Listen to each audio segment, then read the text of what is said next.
autrement. C'est-à-dire que je dois repartir avec une espèce de sérénité, de sécurité et de me dire, c'est sûr qu'Akadosh Baruch Hu, il va me répondre. Maintenant, la question c'est quand. On apprend de Moshe Rabbeinu, à l'époque de Noach, on sait que tout Noach, c'était quoi le problème? C'est qu'il a fait exactement Ish Tzadik Vetamim Aya Bedorotav. Il était homme tzadik, il était simple, le Noach ça vient du mot Nochut, il était facile. Quand on lui posait la question, qu'est-ce que tu fais? Je construis une débat, vous savez qu'il y a le Maboul, mais il n'a pas fait plus que ça. Et en vrai, quand on sait quand le monde il s'est détruit, Noach il s'est saoulé, pourquoi? Parce qu'il faut reconstruire ce monde. Il ne sait pas comment faire. C'est dur de sortir de sa zone de Nochut, de confort et d'avoir tout à reconstruire. C'était compliqué. Maintenant, lui, il n'a pas pris les choses en main. Il a laissé les choses se faire comme elles venaient. Hachem il m'a dit construis, je construis, fais. Avram, il vient. Avram, lui, par contre, il va prendre les choses en main et il va dire quand il va découvrir la grandeur d'Hachem, il dit moi, je vais aller voir le monde, je vais convertir les gens, je serai le choutaf, je serai l'associé d'Akadosh Baruch Hu dans ce monde. Quand on prie Hachem, on doit se sentir associé. Ce n'est pas ma tefila. Il faut que j'arrive à comprendre que ce n'est pas ma tefila. Quand il me manque de la parnassa ou un zivoug ou de la santé que Dieu préserve, ou j'ai un problème d'éducation, ou j'ai un problème de shalom bayit, Akadosh Baruch Hu, qu'est-ce qu'on fait nous en général? On prie pour nous, de manière personnelle. Mais je dois arriver à comprendre qu'on est tous à Révim Zélazé. Que quand il me manque moi quelque chose, c'est parce qu'il y a un autre juif dans le monde qui ne sait pas prier, qui ne comprend même pas ce que c'est la tefila, et qui a besoin de Yeshuot, qui a besoin de délivrance, qui a besoin de Rachamim. Comment il va les avoir? Beshem Kol Israël, au nom de tout Israël. Quand je vais prier pour mon Shalom Bayit, je dois arriver à comprendre que ce n'est pas mon Shalom Bayit, c'est celui de tout le Ham Israël. C'est celui de tout le Ham Israël. Quand j'ai prié pour le Chinour, je me rappelle l'année dernière à Tisha B'Av, j'étais chez mes parents à Natania, et je devais aller donner un cours chez le Rav Rachi. Je sors avec ma fille, qui l'année dernière elle avait 16 ans, et bon, elle sort habillée de manière, la vérité, Mahatanu, Maravinu, Bampachanu. Et je la regarde comme ça, et je dis, Hachem, purée, c'est Tzara Shrina, c'est Tisha B'Av. Et j'ai rien dit, j'ai dit à Kadosh Baruch Hu, fais en sorte que Bezrat Hachem, elle fasse teshuva, elle se rapproche de toi par amour, Bechesed ou Berachamim. Sur ce, 3 petites jeunes françaises qui passent, habillées, c'est que la mienne, elle était archi tsnoa. Et là, je regarde, et je me dis, pourquoi je vois ça? En vrai, je me suis dit, 2 secondes avant, tu venais de prier pour ta fille, ma fille, qu'elle fasse teshuva. Moi, je suis mitztaeret que ma fille s'habille comme ça. Mais moi, pourquoi j'ai mis fait que je suis mitztaeret que ma fille s'habille comme ça? Pour comprendre ce que la Shrina, ce que Kadosh Baruch Hu ressent quand il voit ces jeunes filles qui ne sont pas habillées correctement. Pas parce qu'elles ne veulent pas, parce qu'elles ne savent pas. Si elles comprenaient l'importance de la tsinyout, c'est évident qu'elles s'habilleraient de manière différente, mais c'est dur la tsinyout. Dans le monde dans lequel on vit, c'est compliqué. Les femmes, tu peux même pas leur marquer cours sur la tsinyout, ça leur fait hérisser les poils sur la tête, elles se sauvent en courant. Pourquoi? Parce que c'est angoissant, tu as l'impression d'être étouffée. Donc quand moi je vois que ma fille, elle n'est pas habillée correctement, en vrai c'est pas pour ma fille, et j'ai dit à Kadosh Baruch Hu, je rectifie ma tefila. Fais en sorte que tous tes enfants, Bezrat Hachem, ils puissent se rapprocher de toi, Bechesed ou Berachamim. Donc quand il me manque quelque chose à moi, c'est pas à moi seulement qui manque, c'est parce qu'Hachem, il a besoin pour quelqu'un d'autre qui ne sait pas ce que c'est, ni la tefila, ni la hitbodedut, ni la hitbodedut, ni la Avat Hachem. Ils ne savent pas. Donc Hachem, il a besoin de moi en tant qu'intermédiaire, je suis obligée de tomber pour reprendre des neshamot avec moi, pour me relever, pour tirer ces neshamot qui viennent avec moi. Une fois, je vais raconter, quand je mets mon kissouille le matin, je dis toujours à Kadosh Baruch Hu, Bezrat Hachem Bli Neder, que quand je mets mon kissouille, je donne la force à d'autres femmes qui ne se couvrent pas la tête de se couvrir la tête. Quand je suis arrivée à Paris, au mois de novembre, je le fais pour toutes les mitzvot, que ce soit le mikvé, que ce soit allumer ses bougies de Shabbat, que ce soit même enfiler une jupe le matin, que ce soit faire un cours de Torah. On dit Beshem Kol Israël, que ce soit pour Ezrat Hachem, pour tout le monde. Et j'arrive donc à Paris pour des conférences en novembre, donc j'arrive là-bas, et j'arrive à Levallois, et une femme vient me voir à la fin du cours, elle m'a dit, écoutez, je voulais vous dire que je me couvre la tête grâce à vous. Alors je dis pourquoi? Elle me dit, je sais pas, chaque fois que je vois vos vidéos, ça me donne envie comment vous couvrez la tête. Et la deuxième chose, elle me dit, je sais pas, tous les matins, j'ai une espèce comme ça d'énergie positive qui me dit, vas-y, couvre-toi, couvre-toi. Maintenant je l'ai remerciée, je lui ai dit, je te remercie d'être venue me le dire parce que j'aurais pu ne jamais le savoir, j'aurais pu ne jamais même l'avoir, elle habite à 4000 km de là. Et regarde que dans le maillon qui était juste après moi, c'était cette femme-là. Et elle avait besoin de ce Beshem Kol Israël, au nom de tout Israël. Maintenant on voit que Avraham Avinu, quand il y a eu l'histoire avec Sodome et Gomorrhe, qu'est-ce qu'il a fait? Il a dit à Hachem, peut-être que s'il y a 40 sadikim, tu vas sauver Sodome. Noach, il n'a pas fait ça.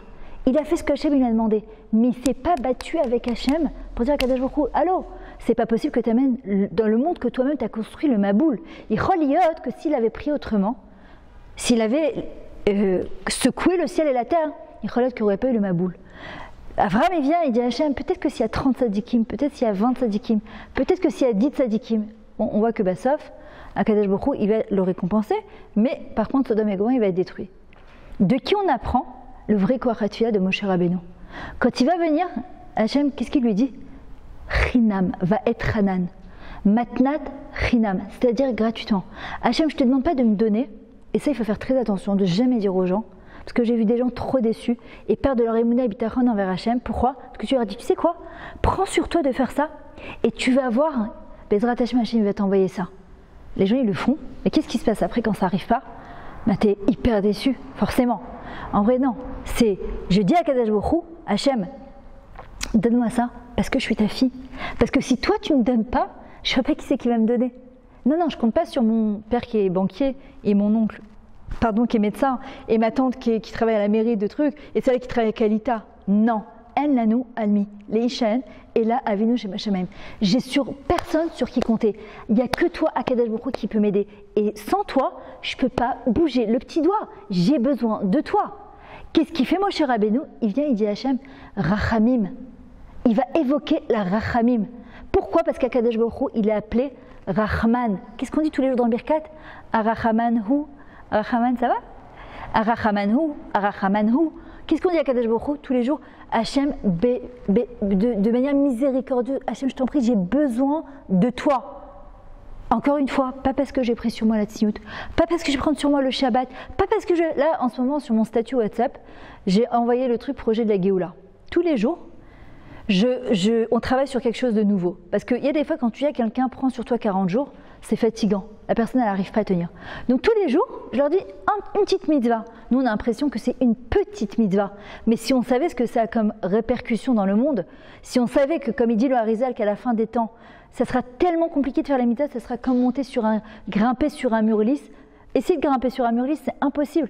Le Harizal Akadosh, il dit chaque mitzvah qu'on fait dans notre génération, comme sortir le soir du mondial, et nous on va faire le mondial avec Hachem au lieu de se retrouver devant un écran de télé, d'accord, et d'écouter un cours de Torah pendant 1 heure, nous on se rend pas compte, on a l'impression on est venu, on a passé du bon temps, on a pris des kochot, mais pas du tout, c'est 1 heure, la netzachim, pour l'éternité, on doit arriver à comprendre ça. Et en vrai, qu'est-ce qu'on dit tous les jours dans le Birkat? C'est Arachaman, Hachem, c'est Av, Arachaman. Nachon Savinu Malkenu, c'est notre père, c'est notre roi. Mais avant d'être notre roi, c'est d'abord notre père. Et un père, il veut tout donner. Un roi, il peut tout donner. Et Hachem, il veut et il peut tout nous donner. Seulement, on le limite.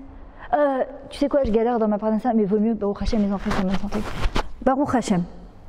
Tu sais quoi, c'est vrai que je ne suis pas mariée, mais au moins Baruch Hachem. C'est vrai que l'autre, elle n'a pas d'enfant, mais Baruch Hachem.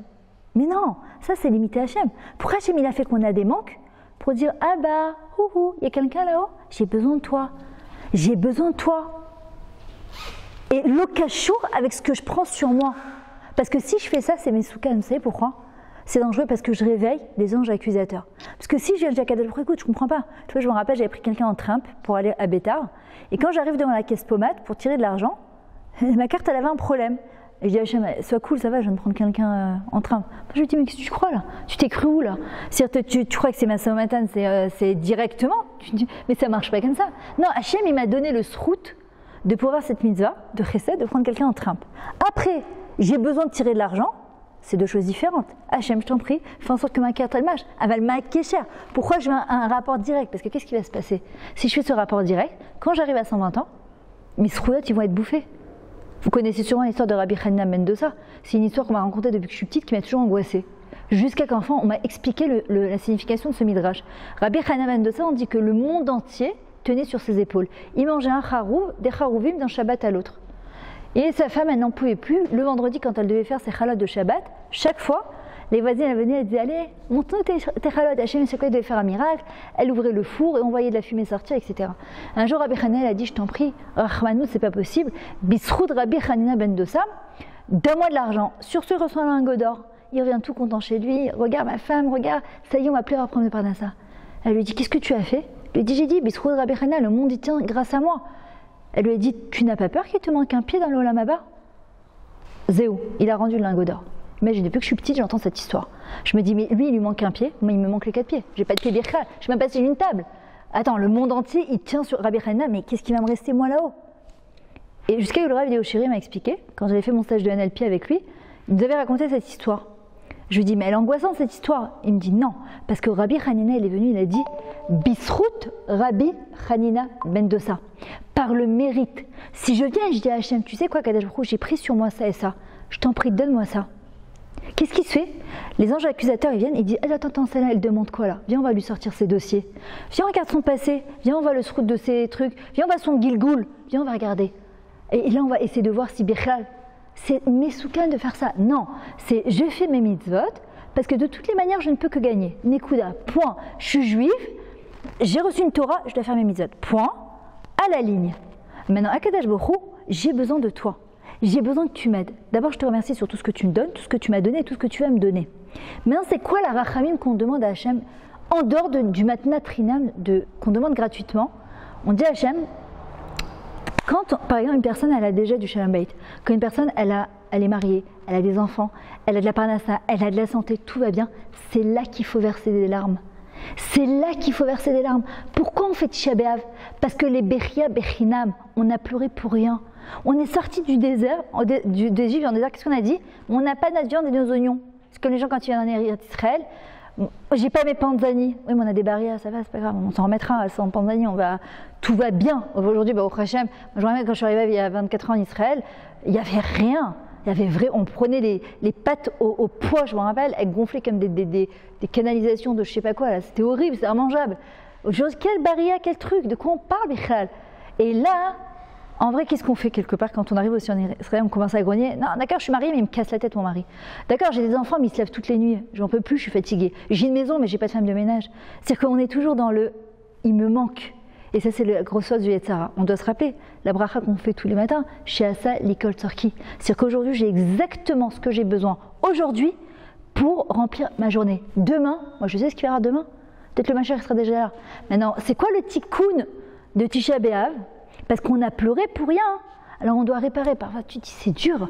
Attends, on va pleurer pour rien. Combien de fois on se plaint pour rien? Hachem, il nous rappelle à l'ordre. Il nous rappelle à l'ordre, justement. Et en vrai, c'est ce qu'on doit se rappeler. Quand on dit à Hachem, tu sais quoi Hachem, David Ameller qui dit quand tu as quelque chose dans ta vie, dis Hachem, merci pour tout ce que tu m'as donné, pour tout ce que tu me donnes et fais en sorte que ça continue.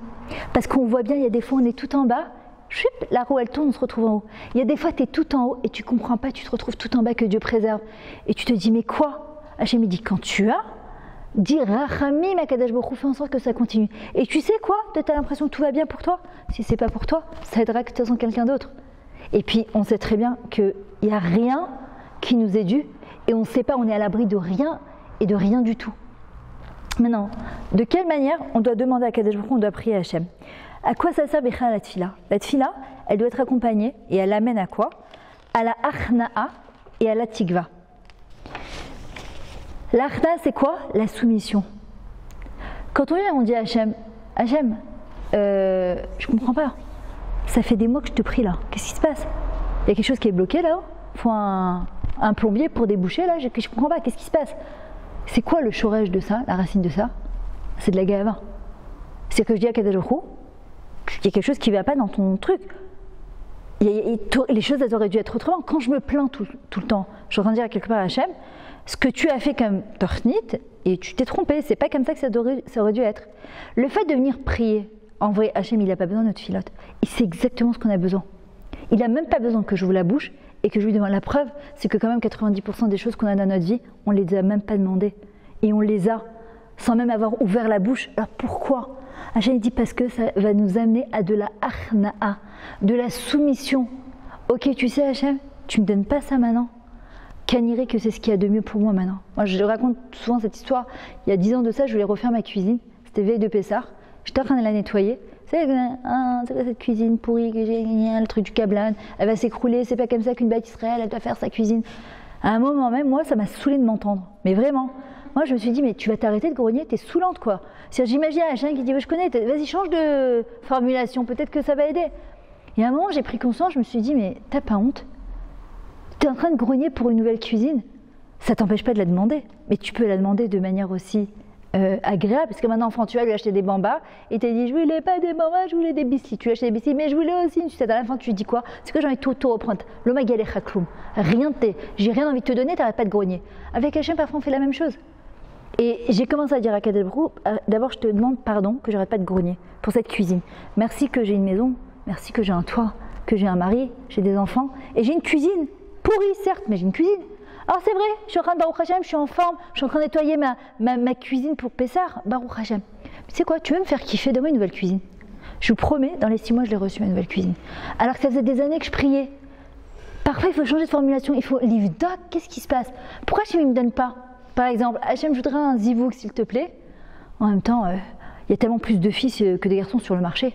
Hachem, il dit, mais alors, tu te moques de moi, quoi. Tu viens, tu me dis, donne-moi un zivouk, et après, tu pars et tu dis, bon, en même temps, qui c'est qui va vouloir de moi? Mais alors quoi? Alors pourquoi je demande? Je veux un enfant. Attendez, je arrête parce que j'ai plus de batterie. 2 minutes. Hop. Je veux un enfant. Ah, je veux un bébé. Ouais, mais en même temps, il y a plein de copines à moi qui ont fait des filles, des trucs. Alors pourquoi je prie? Alors pourquoi je prie? La tfila, elle doit être accompagnée de achna'a. C'est-à-dire, je ne suis rien, rien ne m'est dû, et en même temps, je suis ta fille, et tu peux tout me donner. Et elle doit être accompagnée de tikva, d'espoir. Elle doit être accompagnée d'espoir. Que Kadosh Baruch Hu, il peut tout. Comment on a reconstruit Israël? Vous vous rendez compte qu'on est sorti de la Shoah? Rien, c'est-à-dire qu'on était inhumains, ils nous ont déshumanisés. Comment on a reconstruit Israël? Quand je vois en 25 ans l'évolution du pays, c'est merveilleux. Akadosh Baruch Hu, c'est quoi son message? C'est un message d'espoir. Il y a un moment où Akadosh Baruch Hu, il répond. Mais nous, on ne doit pas désespérer. Alors parfois, la question, c'est, mais jusqu'à quand je dois pousser le bouchon? Des fois, c'est un moment quand tu vois que c'est, tu as envie de lui dire clocked, ras-le-bol. En vrai, c'est à ce moment où tu dis, tu sais quoi, Hachem, regarde. Moi, voilà, je prie et je me recule. Et je te laisse la place. C'est pas, je suis là, quand tu vas passer une commande dans un grand restaurant gastronomique, tu ne vas pas courir après le grand chef pour savoir quand est-ce qu'il va t'amener ton assiette. Tu sais qu'elle va arriver. Parfois, il y a beaucoup de monde. Alors, ça demande un peu plus de temps. Hachem, c'est pareil. Hachem, ce qu'il nous dit, c'est, tu as passé ta commande, laisse-moi faire. Laisse-moi faire.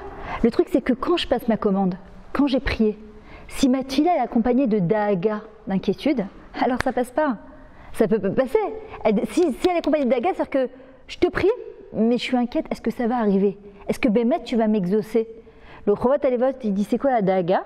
Aleph, Gimel, Dalet, He, les premières lettres de l'alphabet. Il manque juste le bet. Le bet, c'est le bitachon à Hachem. La confiance totale en Akadosh Baruch Hu. Le Rav Arush, il dit, comment on doit prier? D'abord, il y a prier Hachem et il y a l'Aïd Bodedut. L'Aïd Bodedut, c'est s'isoler 5 minutes par jour, minimum avec Akadosh Baruch Hu. 1 minute pour celles qui n'ont jamais l'habitude de faire ça. 2 minutes. Moi, je pensais que Bémet, je priais grave à Kadesh Baruch Hu. Alors je prie, je lui parle toute la journée. Mais il boit des doutes, c'est m'isoler, comme disait David Ameller avec Hachem. Comment David Ameller, il est arrivé à ce niveau d'écrire des Tehillim? Parce qu'il était mitboded avec Hachem. Il s'isolait. En même temps, justement, il n'avait pas trop le choix de s'isoler. Pourquoi? Parce que comme il était rejeté à Bethléem de son père et de ses frères, et qu'il n'y avait que sa mère qui savait qui il était vraiment, donc la seule chose qui lui restait, c'était de parler avec Hachem. Il avait ses animaux, il les faisait paître le matin, etc. David Ameller, il est arrivé à la Idbodedut, Idbonenut, et à travers ça, il est arrivé à la Vat Hachem. C'est quoi la Idbonenut? C'est observer ce qui se passe autour de soi. C'est prendre du temps, du recul par rapport à la vie, et regarder ce qui se passe autour de soi. C'est très facile d'ouvrir Ynet et de raconter tous les malheurs de Sophie et de raconter tout ce qui ne va pas. Ça demande aucun effort et de dire « Oh mon Dieu, je vois sur les Facebook les commentaires des gens, Shem Ishmor, Milou est Dieu, et pourquoi celui-là il est malade ?» Vous savez, on peut aussi se concentrer et mettre toute son énergie sur des belles choses, parce qu'il y en a des belles choses.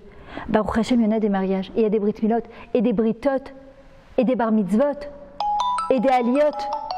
D'accord? C'est-à-dire qu'il n'en manque pas ça, Baruch Hashem. Il n'en manque pas. Maintenant, sur ceux où je vais poser mes yeux, je vais attirer ça à moi.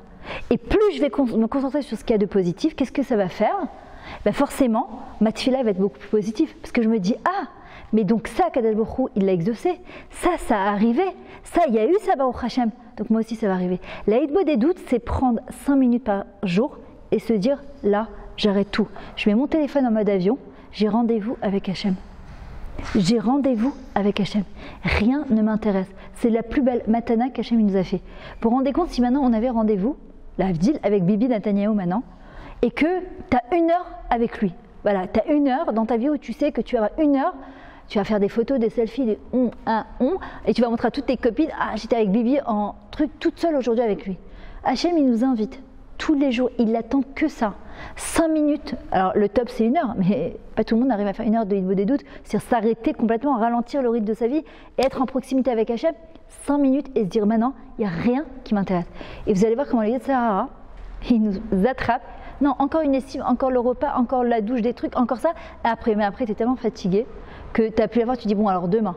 Vous savez pourquoi? Parce que le seul endroit où le Yetzer Hara n'a pas d'emprise, c'est au moment où on commence à faire des doutes.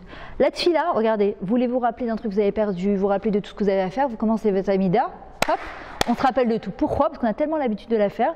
On commence la Amida, à donner à ses fêtes, on se retrouve au Shalom, on n'a pas pensé à un mot de ce qu'on a dit malheureusement. Par contre, la Hitbodedut, comme c'est tous les jours quelque chose de nouveau, on ne sait jamais ce qu'on va dire à Kadosh Baruch Hu. Alors qu'est-ce qui se passe? Le Yetzer Hara n'a aucune emprise sur cette fille-là. Elle monte droit au Kisei HaKavod, vers le trône céleste. Aucune emprise. Maintenant, ce qui se passe, c'est que quand je commence à faire ma Hitbodedut, d'abord, je dois venir avec beaucoup de harna'a, beaucoup de soumission, et de me dire, Baruch Hashem, te rends compte que j'ai le srout de pouvoir parler avec Meler, Malché, Amlachim, Akadosh, Baruch Hu. Rabbi Elimelech Mezins qui disait, attends, Atzor les regas, arrête-toi une seconde. Lifne mi at omedat, devant qui tu te tiens. Mi iskimli bichal les kanas, qui c'est qui m'a donné le srout de rentrer dans le palais du roi, là, de rentrer dans la Beth Knesset, de me tenir dans un endroit le plus kadosh et de me tenir devant Melech Malcham et bichal d'ouvrir ma bouche quand tu vois que les milliards d'êtres humains, qui je suis bichal. Et en même temps, Hachem il dit, mais j'ai besoin de toi. Kol olam nivra ela bijvili. Le monde il tient que grâce à moi. Donc Hachem il a besoin de moi. Et il m'a fait manquante. Pourquoi? Parce qu'il a besoin de mes tfilotes. Elles sont vitales, elles sont fondamentales. Donc comment je commence ma tfila avec Hachem? C'est d'abord Hachem toda à la colle. Il y a des fois on se dit je sais même pas quoi lui dire. Des fois il y a des gens qui te disent je sais même pas quoi lui dire, je sais même pas comment commencer. Et bien tu sais lui dire Hachem, je devrais parler avec toi mais je sais même pas quoi te dire. Je sais même pas par où commencer. Le Rav Arush il dit d'abord on doit commencer en disant Atakan, Atahakol, Vanikloum. C'est-à-dire, toi, tu es là, tu es présent, tu dis tiens tout, tu es tout, et moi je suis rien.